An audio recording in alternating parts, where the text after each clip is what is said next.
মালদায় বাড়ছে রাজনৈতিক উত্তাপ। 20টির বেশি কার্যালয় খুলে সক্রিয় মিম। মালদা জেলায় আগামী বিধানসভা নির্বাচনকে ঘিরে নতুন করে রাজনৈতিক তাপমাত্রা বাড়িয়ে দিয়েছে মিমের ক্রমবর্ধমান সক্রিয়তা। ইতিমধ্যেই জেলা জুড়ে 20র বেশি কার্যালয় খুলে সংগঠন সম্প্রসারণ করছে দলটি।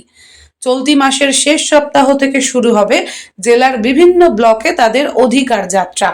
আর জানুয়ারিতে একাধিক সভা করতে মালদায় আসছেন আসাদউদ্দিন ওয়েসি। তৃণমূল ও কংগ্রেসের অভিযোগ, বিজেপিকে সুবিধা দিতেই বিহারের পর এবার বাংলা রাজনীতিতে সক্রিয় হয়েছে মিম। জেলার 12টি আসনের মধ্যে অন্তত 10টিতে প্রার্থী দেবে বলেই জানিয়েছেন জেলা সভাপতি রেজাউল করিম। তার দাবি, মানুষ তাদের প্রতি আস্থা দেখাচ্ছে। বর্তমান শাসক দল ব্যর্থ এবং কংগ্রেসের অস্তিত্ব ক্ষীণ। আইএসএফ সহ কয়েকটি দলের সঙ্গে জোটের কথাও চলছে। এদিকে তৃণমূলের বক্তব্য, মিম মূলত বিজেপির ছায়া সংগঠন, তাদের কোনো গুরুত্বই নেই। কংগ্রেসের দাবি, মালদায় এখনো মানুষ তাদের সঙ্গেই আছে। পাল্টা বিজেপি বলছে লড়াই করার মতো শক্তি তাদের যথেষ্ট এবং তৃণমূলই আসলে মিমকে ভয় পাচ্ছে। এবার সংখ্যালঘু অধ্যুষিত মালদায় মিম কতটা প্রভাব ফেলতে পারে সেদিকেই নজর থাকবে সকলের। আমরা মিম আর বাদবাকি যেগুলো পার্টি আছে, দল আছে, সেগুলোর সাথে আমাদের কোনো তুলনাই হয় না। আমরা হচ্ছি ভারতবর্ষে জাতীয় কংগ্রেস। এটা আগে ছিল, এখনো আছে এবং ভবিষ্যতেও থাকবে। এই হচ্ছে আমাদের। আর মিম তো আজকে এসছে, মিম অনেক কিছুই বলবে। এরা এরা আমরা বুঝে গেছি বিহারের বিধানসভা ভোট দেখে যে এরা বিজেপির একদম বি টিম। এরা বিজেপি থেকে যে সমস্ত টাকা পয়সা নিয়ে এরা ভোট করে মুসলিম সমাজের, বিশেষ করে মুসলিম সমাজের ভোটগুলো কেটেছে, এমনভাবে কেটেছে যেটা কল্পনাতীত। কারণ 5টা ওরা জিতিয়েছে বিহারে। তার মানে এখানে মুসলিম অধ্যুষিত এলাকাতে ওরা প্রার্থী দিয়েছে এবং সেই সেই পরিপ্রেক্ষিতে আমি মনে করি যে আজকে যে আমাদের পশ্চিমবাংলা, আমাদের গোটা ওয়েস্ট বেঙ্গলে যদি মালদার মধ্যে একটাই এমপি হচ্ছে আমাদের ঈশা খান চৌধুরী, একটাই জাতীয় কংগ্রেসের এমপি পাস। তার মধ্যে দেখা যায় যে আমাদের 12টা ব্লকের মধ্যে প্রায় 8-9টা ব্লকই আমরা এগিয়ে আছি এমপি ভোটে, মানে 23-এর ভোটে। অতএব কে কি বলল আমাদের কোনো যায় আসে না। কারণ ভারতবর্ষের সবচেয়ে বড় দল হচ্ছে আমরা ভারতবর্ষের জাতীয় কংগ্রেস। কারণ জাতীয় কংগ্রেস আমাদের কিছু না হোক মালদার ক্ষেত্রে আমরা এটা মনে করি 12টা সিট আমরাও দিব।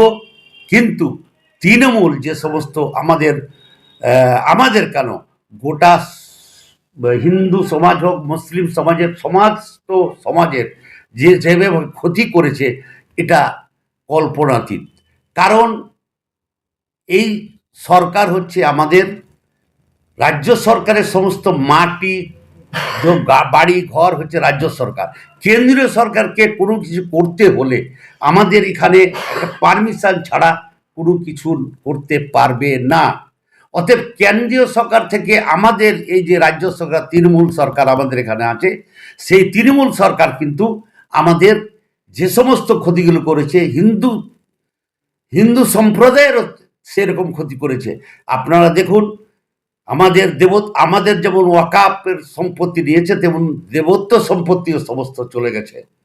এটা আমাদের শুধু ক্ষতি করেনি এবং অন্যান্য জাতিরও ক্ষতি করেছে। তাই আমি মনে করি কে কি বলল আমাদের কোনো যায় আসে না। মিম কি বলল আর তৃণমূল কি বলল বা মানে অন্যান্য দল যে কিছু বলল সেটা আমার যায় আসে না। কারণ আমরা 23-এর ভোটে দেখিয়ে দিয়েছি যে, 24-এর ভোটে দেখিয়ে দিয়েছি যে আমরা কতটা মালদাতে সিট পেতে পারি এবং এখন তো বর্তমান যা অবস্থা তাতে মনে হয় যে আমরা 8-9টা সিট জিততে পারি, কারণ 2-3টা বিজেপি জিতবে কিন্তু তৃণমূল একটাও পাবে না, এটাও ভেবেলেন।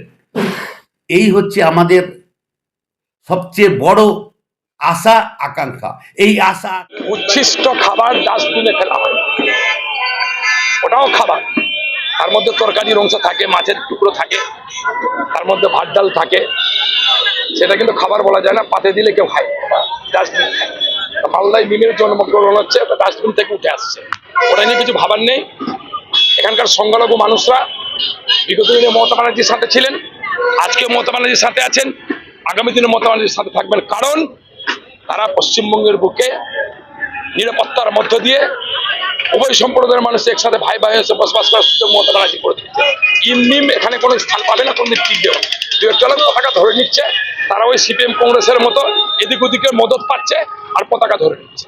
যে সকল বিধানসভায় বিজেপি ক্ষমতা হয়েছে, যেটা সেই সকল বিধানসভাতেই কার্যালয় খোলা হচ্ছে, সেক্ষেত্রে কি বিজেপি সাপোর্ট করছে না? বিজেপিকে আমি তো আপনাকে বললাম, একটা আর্থিক সহযোগিতা কেউ করছে। যদি মিম অত শক্তিশালী থাকতো, 40 বছরের মিম ভারতবর্ষে আজ পর্যন্ত ওই 2-4-5টা সিট ছাড়া এখানে ওখানে কোনো জায়গায় কোন বড় ধরনের আসন দখল করতে তারা পেরেছে। যদি মুসলমান মানুষেরা, সংখ্যালঘু মানুষরা মিমকে যদি ধর্মের নামে যদি স্বীকারই করতেন, মান্যতা দিতেন, তাহলে মিম আজকে অনেক জায়গায় বড় জায়গায় পৌঁছে যেতে পারতো। উচ্ছিষ্ট খাবারের মতো কিছু কিছু জায়গায় কিছু মানুষ ভুল বুঝে তাদেরকে ভোট দিয়ে দু একটা আসন জিতিয়ে দিচ্ছেন। মিম টিম এগুলো পশ্চিমবঙ্গের মানুষ, সংখ্যালঘু মানুষ এটাকে মানছে না, মানবে না, কোনো রকমের দিকে পাত্তা দিবে। দেখুন, ব্যাপার হচ্ছে যে আমাদের মালদা জেলায় এই মুহূর্তে প্রায় 20খানা অফিস ওপেন হয়ে গেছে আমাদের। আর আমাদের কর্মসূচি হচ্ছে যে আমাদের এই মাসেই আমাদের অধিকার যাত্রা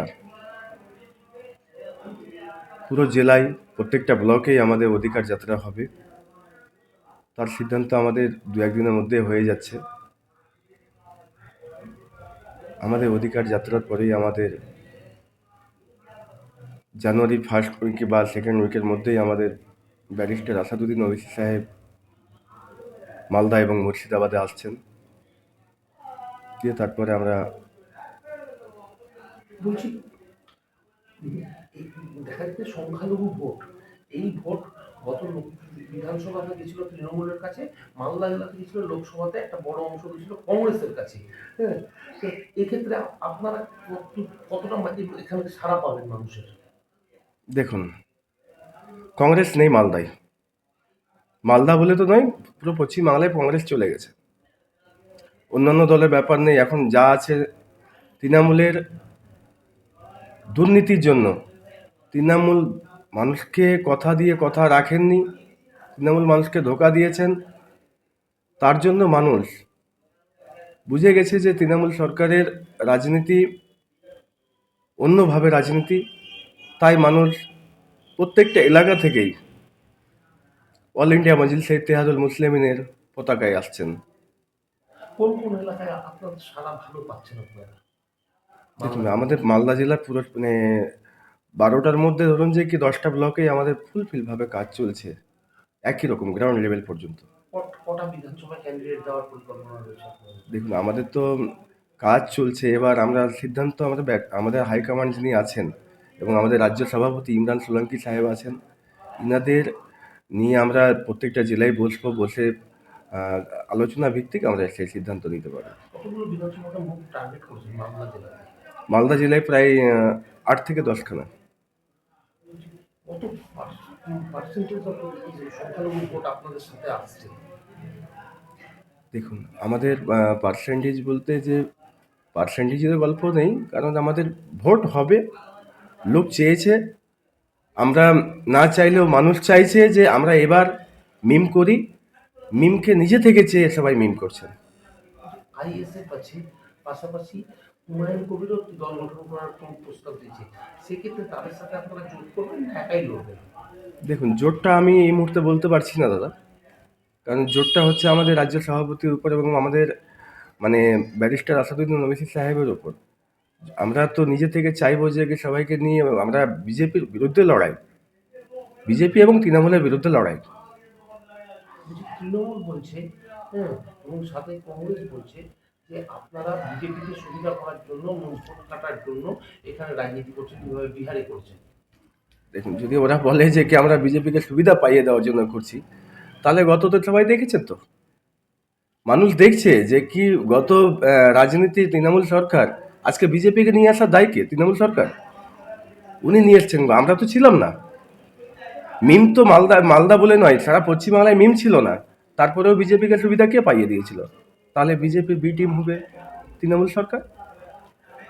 দেখা যাচ্ছে মিমের যে সাড়া পাওয়া যাচ্ছে সেটা হচ্ছে বিহার সীমান্ত লাগোয়া মালদা জেলার হরিশ্চন্দ্রপুর, চাঁচল, মালতীপুর বা উত্তর দিনাজপুরের বেশ কিছু জায়গায় মিম সাড়া পাচ্ছে।